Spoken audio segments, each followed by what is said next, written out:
बिस्मिल्लाहिर्रहमानिर्रहीम। अस्सलामुअलैकुम। मकतब टीवी देखने वालों को आरजे मोहम्मद नईम नई वीडियो में खुशामदीद कहता है। दोस्तों, एक बार का जिक्र है कि सब लोग नमाज अदा कर रहे थे। नमाज से फारिग होने के बाद इमाम साहब ने दुआ फरमाई। दुआ के बाद तमाम लोगों को मुखातिब किया, हजरात, आज एक साहब यहाँ तशरीफ लाए हैं। वो कोई वाइज नहीं है, यानी कोई इमाम नहीं है, कोई बयान देने वाले नहीं है, लेकिन अपनी जिंदगी का एक नाकाबिले फरामोश वाकया जहां भी सुनाते हैं, सुनाकर लोगों को गफलत से बेदार करते हैं। मैं आपसे गुजारिश करता हूं कि थोड़ा सा वक्त निकालकर उनकी बात सुन लें। इमाम साहब के लहजे में कुछ ऐसा असर था कि कोई भी अपनी जगह से नहीं हिला। सब लोग उन साहब की तरफ मुतवज्जो हो गए जो इमाम साहब की जगह खड़े हो गए थे। इस शख्स में बज़ाहिर तो कोई गैर मामूली बात नहीं थी। गांव वाला लिबास था, वो एक आम इंसान था। उसका आम सा होलिया देखकर चंद लोगों ने आपस में बातें शुरू कर दी। न जाने क्या अहम बातें करना चाहते हैं। जब उस शख्स ने बात शुरू की तो बोलते हुए लोग चुप हो गए। मजमे पर खामोशी तारी हो गई। उनकी आवाज में कुछ ऐसी पुरस्कारियत थी कि जब वो बोलता तो हवा भी थमी थमी महसूस होती। कुछ ही देर में सबको एहसास हो गया कि ना तो वो एक आम सा इंसान था और ना ही वो वाकया मामूली था जो वो सुनाने जा रहा था। उस शख्स की आवाज गोया किसी गहरे कुएं से उभरती हुई सुनाई दे रही थी।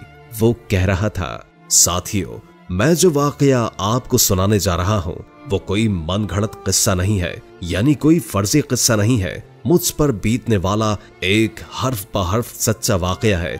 10 साल हो गए हैं मैं जिंदा लाश बनकर इस वाकये को जहां जहां मौका मिलता है दोहराता हूँ, शायद कि किसी के दिल में मेरी बात उतर जाए। मैं एक देहात का रिहायशी हूँ और ये वाकया इसी इलाके के एक जंगल में मेरे साथ पेश आया। मैं गांव वालों की भेड़ बकरियां चराता था। यह हमारा आबाई पेशा है। एक दिन मैं हस्ब मामूल भेड़ बकरियां जंगल में लेकर गया। वो बहुत घना जंगल था जहां पर बेतहाशा दरख्त थे और मेरी भेड़ बकरियों के लिए चूंकि वहां पर बहुत ज्यादा सब्जा था, इसलिए उसी जंगल में मैं जाता था। एक दिन एक दरख्त के नीचे चादर बिछाकर लेट गया और भेड़ बकरियों की निगरानी करने लगा।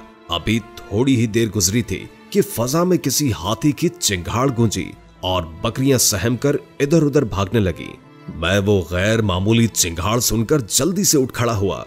इस इलाके में हाथी का क्या काम? फिर आवाज से लगता था कि वो कोई जंगली या फिर पागल हाथी है।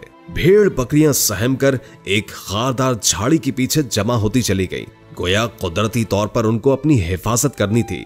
आसपास दरख्त तो बेशुमार थे, लेकिन कोई भी इतना मजबूत न था कि हाथी की टक्कर को सह सकता। मेरी समझ में नहीं आ रहा था कि जाऊं तो कहां जाऊं। मेरा जहन इसी शशोपंच का शिकार था कि दफतन जमीन यूं थर्रा उठी जैसे जलजला आ गया हो। मेरे रहे सहे औसान भी खता हो गए और मैं एक अनजानी सिमत में भाग खड़ा हुआ। थोड़ी दूर ही गया था कि पीछे से हाथी के वजनी कदमों की आवाज को अपने ताकुब में पाया। मैं सिमत बदल बदल कर भागता रहा, कभी यहाँ तो कभी वहां, लेकिन भला एक पागल हाथी की रफ्तार का मुकाबला क्यों कर किया जा सकता था? सियाह अफरीत मौत बनकर किसी भी लम्हे मेरे सर पर पहुंचकर मेरा कचुम्बर निकाल सकता था, लेकिन शायद कुदरत को कुछ और ही मंजूर था। अचानक वो गुंबद नुमा इमारत वीराने में यूं मेरे सामने आ गई जैसे जमीन से उगाई हो। बज़ाहिर वो मंदिर या किसी मजार नुमा इमारत का गुंबद था। दाखिले के लिए एक छोटी सी खिड़की नुमा बेकिवाड़ जगह थी। एक पल में मेरा रुख उस जानिब हो चुका था। खिड़की नुमा जगह इतनी छोटी थी कि हाथी कोशिश के बावजूद इसमें दाखिल नहीं हो सकता था। मैं आंधी और तूफान की तरह उस अकलौते कमरे में जा घुसा। उसके बीच में पुख्ता कब्र थी और उसके ऐन ऊपर छत से एक लोहे की जंजीर लटक रही थी। अंदर बमुश्किल उतनी ही जगह थी कि मैं एक तरफ को खिसक कर खड़ा हो सकता था। कब्र पर खड़ा होना मुझे गवारा न था। हाथी भी चंद लम्हों की ताखीर से मेरे सर पर पहुंच गया। सत शुक्र का मकाम कि वो गुंबद नुमा इमारत मजबूत पत्थर की तरह थी, वरना हाथी एक ही टक्कर में उसे जमीन बोस कर डालता। खिड़की से अंदर दाखिल न हो सका तो हाथी ने अपनी सूंड अंदर दाखिल की, मुझे मारने की कोशिश करने लगा। अब तो मुझे यकीन हो गया कि वो पागल हाथी मेरी जान लेकर ही छोड़ेगा। एक आध बार सूंड बड़ी सख्ती से किसी जालिम चाबुक की तरह मेरे वजूद से टकराई और मैं अंदर तक हिलकर रह गया। अगर एक बार मजीद वो इसी तरह मुझे लगती तो करीब था कि मैं गश खाकर गिर पड़ता। अगले ही लम्हे एक अजीब बात हुई और मुझे अपनी मौत का यकीन हो गया। कब्र के अंदर से ऐसी आवाज आई जैसे कोई तकलीफ से गला फाड़कर चीख रहा हो। मैंने अजाब कब्र के कई वाकयात सुन रखे थे, लेकिन अपने कानों से ऐसी चीखें पहली बार सुन रहा था। इससे पहले कि मेरे औसान जवाब दे जाते, मेरे होश उड़ जाते या मैं पागल हो जाता, मैंने उस कब्र की जानिब देखा तो कब्र के सरहाने एक शिगाफनुमा मकाम से एक गैर मामूली जिसामत का सिया बिच्छू निकला और दीवार पर से होकर मेरी जानिब रेंगने लगा।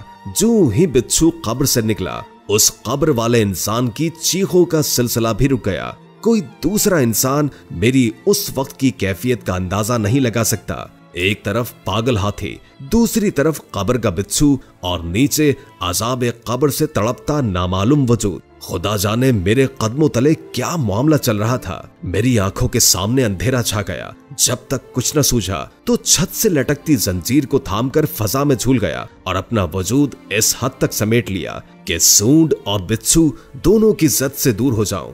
अब मैं कब्र के ऐन ऊपर फजा में मौलिक था। जैसे ही हाथी की सूंड चक्कर काट कर दीवार से टकराई, सिया बिच्छू इसकी जद में आ गया।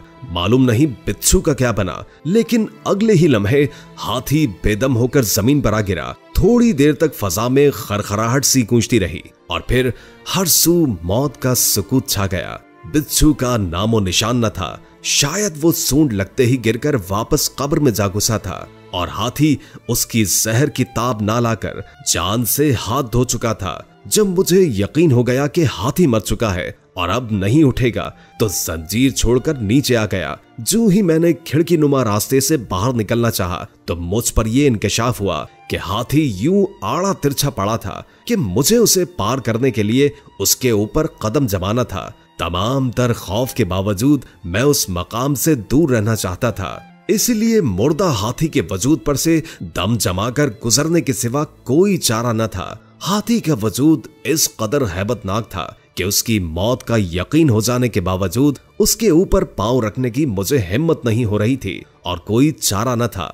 मैंने हिम्मत जमा करके उस पर पांव रखा और आगे जाने के लिए दबाव डाला ही था कि मेरा पांव उसके वजूद में यूं उतर गया जैसे गोश्त पोस्ट के बजाय हाथी का वजूद मोम से बना हो। अगले ही लम्हे मैं अपना पांव घसीटकर एक ही जस्त में हाथी को इस तरह पार कर गया कि मेरा दूसरा कदम उसके वजूद से मस भी न हुआ। लेकिन उस एक लम्हे में मुझ पर जो कयामत बीती वो कयामत तक के लिए मुझे नमूना इबरत बना गई। मैं आज भी अपनी टांग पर नजर डालता हूं तो वो सारा मंजर मेरी आंखों के सामने यूं ताजा हो जाता है जैसे कल की ही बात हो।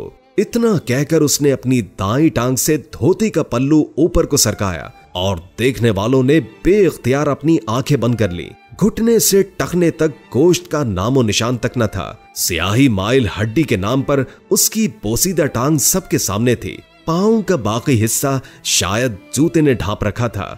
घुटने से नीचे पीप का उभार भी साफ देखा जा सकता था। कब्र के इस बिच्छू में इतना सख्त जहर था कि हाथी का उसके वजूद को छू जाना ही न सिर्फ हाथी के वजूद को पानी पानी कर गया बल्कि उस चरवाहे की टांग को भी दूसरों के लिए निशाना इबरत बना गया। वो साहब बताने लगे कि मैं आज तक इस्तग़फ़ार पढ़ रहा हूँ। मेरा ये वाकया गांव के एक बुजुर्ग तक पहुंचा जिनकी उम्र 100 साल है। वो मेरे पास आए और कहने लगे, बेटा क्या हुआ? मैंने सारा माजरा कह डाला तो कहने लगे, क्या तुम जानते हो कि वो किसकी कब्र है? मैंने कहा नहीं। तो वो बुजुर्ग कहने लगे, ये इस इलाके के एक अमीर शख्स की कब्र है जो अय्याश था और लोगों पर जुल्म करता था, औरतों की इज्जतें लूटता था। एक मर्तबा एक पाकबाज औरत की इज्जत लूटने के बाद उसने उस पर तोहमत लगाई, उसको लोगों में बेइज्जत किया और ये अजाब इसी वजह से इस पर आया है। ये तकरीबन 150 साल पहले की बात है और ये बिच्छू इसी तरह इसको काट रहा है। मैंने दिल में कहा कि मैं भी कम गुनाहगार न था, इसलिए आज मेरे साथ ये सब हुआ। अल्लाह से दुआ है कि अल्लाह ताला हमारी अजाब कब्र से हिफाजत फरमाए, आमीन। दोस्तों, इस इबरतनाक वाक़ये को ज्यादा से ज्यादा शेयर करें और जुल्म व ज्यादती से दूर रहें, क्योंकि जालिमों का अंजाम बुरा हुआ करता है।